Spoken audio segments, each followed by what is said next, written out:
നമസ്കാരം. Raf talks ഫുട്ബോളിലേക്ക് ഏവർക്കും സ്വാഗതം. വരുന്ന മാസം അവസാനത്തിലാണ് ഫ്രാൻസ് ഫുട്ബോൾ ബാലൻഡിയോർ ജേതാവിനെ പ്രഖ്യാപിക്കുക.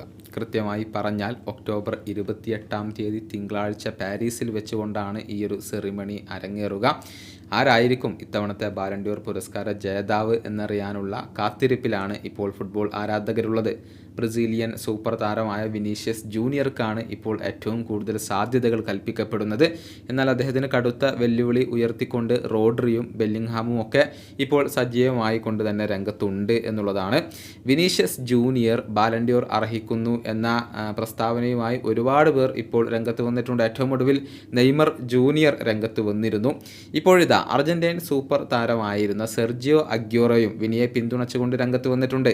ഇത്തവണത്തെ ബാലൻഡിയോർ പുരസ്കാരം അർഹിക്കുന്നത് വിനീഷ്യസ് ആണ് എന്നാണ് കാരണസഹിതം ഇദ്ദേഹം ചൂണ്ടിക്കാണിച്ചിട്ടുള്ളത്. അഗ്യൂറോയുടെ വാക്കുകൾ ഇങ്ങനെയാണ്: കഴിഞ്ഞ സീസണിൽ എംബപ്പയേക്കാൾ മികച്ചു നിന്നത് വിനീഷ്യസ് ജൂനിയർ തന്നെയാണ്. വളരെയധികം അപകടങ്ങൾ സൃഷ്ടിച്ചിട്ടുള്ള താരമാണ് വിനിയുടെ കാലിൽ ബോൾ എത്തിയാൽ അത് അപകടമാണ്.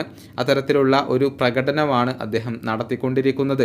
ഇത്തവണത്തെ ബാലൻഡിയോർ അർഹിക്കുന്നത് വിനിയാണ് എന്നാണ് ഞാൻ വിശ്വസിക്കുന്നത്. കാരണം കഴിഞ്ഞ സീസണിൽ എല്ലാവരേക്കാളും മികച്ച പ്രകടനം നടത്തിയത് വിനീഷ്യസ് ജൂനിയർ തന്നെയാണ്. ഇതാണ് അഗ്യൂറോ പറഞ്ഞിട്ടുള്ളത്. നിലവിലെ സാധ്യതകൾ പ്രകാരം വിനീഷ്യസ് ജൂനിയർ തന്നെ ബാലൻഡിയോർ നേടും എന്നാണ് പ്രതീക്ഷിക്കപ്പെടുന്നത്.